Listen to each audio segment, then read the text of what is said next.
کریں گے۔ وزیر اعظم شہباز شریف آج وفد کے ہمراہ متحدہ عرب امارات کا سرکاری دورہ کریں گے۔ ترجمان دفتر خارجہ کے مطابق یہ دورہ پاکستان اور متحدہ عرب امارات کے درمیان گہرے برادرانہ تعلقات کا عکاس ہے، جو باہمی اعتماد، مشترکہ اقدار اور مختلف شعبوں میں قریبی تعاون پر مبنی ہے۔ وزیر اعظم کے ہمراہ ایک اعلیٰ سطح کا وفد ہوگا، جس میں نائب وزیر اعظم، وزیر خارجہ سینیٹر محمد اسحاق ڈار، وفاقی وزراء اور دیگر سینئر حکام شامل ہوں گے۔ وزیر اعظم شہباز شریف متحدہ عرب امارات کی قیادت کے ساتھ اعلیٰ سطح کی ملاقاتیں کریں گے، جن میں متحدہ عرب امارات کے صدر اور ابوظہبی کے حکمران شیخ محمد زاید ال نہیان کے ساتھ دو طرفہ ملاقات بھی شامل ہوگی۔ ان اعلیٰ سطح کی ملاقاتوں کے دوران دو طرفہ علاقائی اور عالمی امور پر تبادلہ خیال کیا جائے گا، جو دونوں ممالک کے باہمی مفاد اور تشویش کا باعث ہیں۔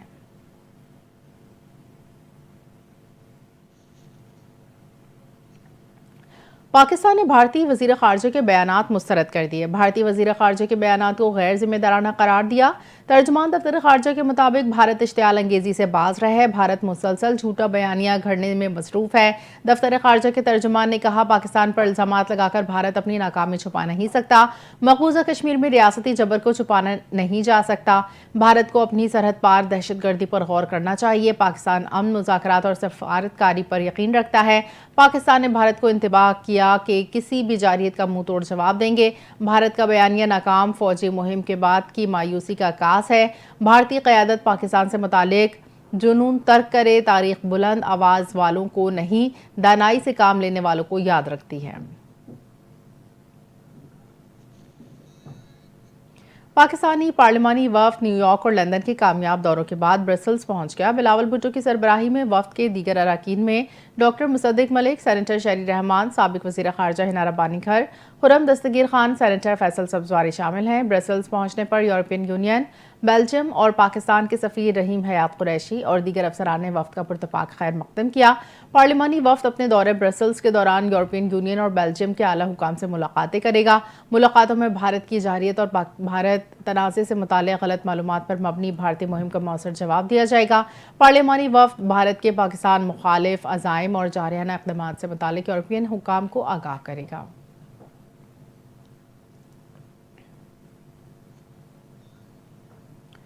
پاکستان کے پارلیمانی وفد کے سربراہ اور chairman peoples party Bilawal Bhutto Zardari نے کہا ہے کہ امریکہ کو بھارت کو مذاکرات کے لیے کان سے پکڑ کر لانا پڑے تو لائیں گے۔ پاکستانی سفارتی مشن کے سربراہ بلاول بھٹو نے وفد میں شامل ارکان کے ساتھ لندن میں پاکستانی ہائی کمیشن میں نیوز کانفرنس کرتے ہوئے کہا کہ پاکستان بھارت کو میدان جنگ اور سفارتی محاذ پر شکست دینے کے بعد بھی مذاکرات کی بات کر رہا ہے۔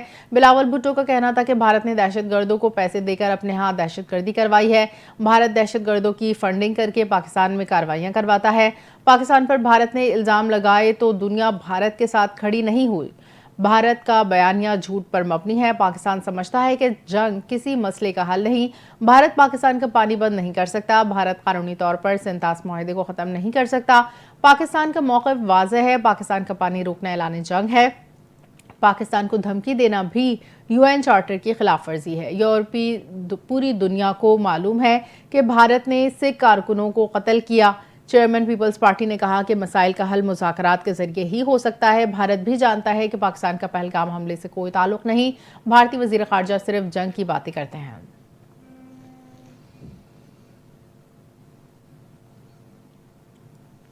سندھ کے سینئر وزیر شرجیل انعام میمن کی پنجاب حکومت پر کڑی تنقید۔ کہا، یہ تاثر ختم ہونا ہوگا کہ پنجاب کسی ایک جماعت کی جاگیر ہے۔ موجودہ پنجاب حکومت کا رویہ متکبرانہ ہے اور اس کی سیاست سیاسی حق تلفیوں پر مبنی ہے۔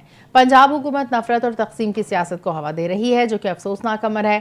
پیپلز پارٹی جمہوریت پر یقین رکھتی ہے اور اگر ہم نے بلدیاتی اداروں کی بات کی ہے تو اس میں کوئی غلط بات نہیں۔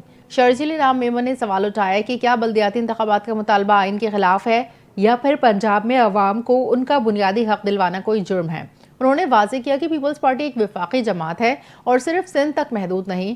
شرجیل انعام میمن نے کہا کہ پنجاب میں ہماری بھرپور سیاسی موجودگی ہے۔ ہمارے کارکن آج بھی گلی محلوں میں عوام کے ساتھ کھڑے ہیں۔ انہوں نے کہا کہ اگر وہ پنجاب کے مینڈیٹ کی دعوے دار ہیں تو پھر بلدیاتی انتخابات کیوں نہیں کرواتی؟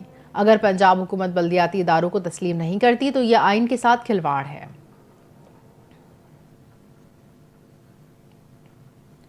متکبر اور غرور سے بھرے وہ لوگ ہیں جو 2 ٹرم اور 3 ٹرم سے اقتدار انجوائے کر رہے ہیں۔ کارکردگی زیرو ہے۔ مریم نواز سے کارکردگی میں مقابلہ کرے، جلنے کوڑنے اور بیان بازی کا کوئی فائدہ نہیں۔ وزیر اطلاعات پنجاب عظمہ بخاری نے شرجیل میمن کے بیان پر رد عمل دے دیا۔ عظمہ بخاری نے کہا، مریم نواز پاکستان کی تاریخ میں پہلی خاتون وزیر اعلیٰ پنجاب منتخب ہوئی۔ مریم نواز کی عاجزی اور انکساری ہی ان کی مقبولیت کی وجہ ہے۔ مریم نواز کے طرز حکومت کے سندھ کے لوگ بھی دیوانے ہیں۔ عظمہ بخاری نے طنز کرتے ہوئے کہا کہ آپ کے بقول سندھ میں آپ اچھا سسٹم لے آئے ہیں تو چلے شاباش، اب کراچی کا کوڑا تو اٹھا لیں۔ پنجاب کی فکر کرنے کے لیے پنجاب کے وارث موجود ہیں۔ سندھ میں بیٹھے متکبر لوگوں کو سندھیوں کے حال پر رحم کھانا چاہیے۔ پنجاب میں پہلے بھی مضبوط بلدیاتی نظام مسلم لیگ نون نے بنایا تھا، انشاءاللہ اب بھی بنائیں گے۔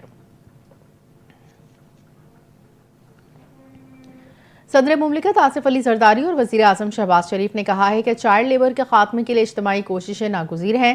چائلڈ لیبر کے خلاف عالمی دن پر صدر مملکت نے کہا کہ یہ دن بچوں کو مشقت اور استحصال سے بچانے کی اجتماعی ذمہ داری کی یاد دہانی ہے۔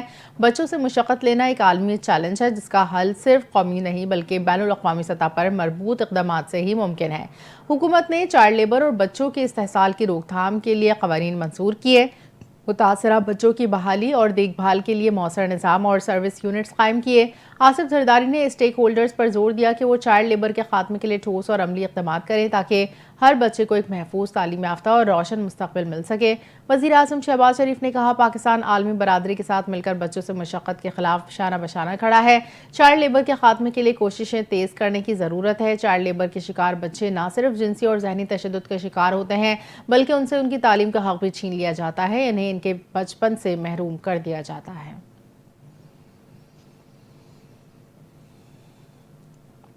ایرانی وزیر دفاع عزیز ناصر زادے نے ایران پر امریکی حملے کی صورت میں مشرق وسطی میں امریکی اڈوں پر حملے کی دھمکی دے دی۔ غیر ملکی میڈیا کے مطابق ایرانی وزیر دفاع نے کہا کہ امریکہ سے جوہری معاہدہ نہ ہونے پر اگر امریکہ نے ایران پر حملہ کیا تو ایران خطے میں امریکی اڈوں کو نشانہ بنائے گا۔ امید ہے نوبت وہاں تک نہیں پہنچے گی اور مذاکرات سے مثبت نتائج سامنے آئیں گے، لیکن اگر ایسا نہ ہوا اور ایران پر جنگ مسلط کی گئی تو دشمن کے نقصانات ایران کے مقابلے میں کہیں زیادہ ہوں گے۔ انہوں نے کہا کہ حملے کی صورت میں امریکہ کو اس خطے سے نکلنا پڑے گا۔ اسرائیلی پارلیمنٹ نے اپوزیشن کی جانب سے پیش کیا گیا پارلیمنٹ تحلیل کرنے کا بل مسترد کر دیا۔ غیر ملکی خبر رساں ایجنسی کے مطابق جمعرات کو اسرائیلی پارلیمنٹ تحلیل کرنے سے متعلق اپوزیشن کے بل پر ووٹنگ ہوئی۔ سینٹ کے 120 ارکان میں سے 61 نے بل کے خلاف جبکہ 53 نے اس کے حق میں ووٹ دیا۔ اسرائیلی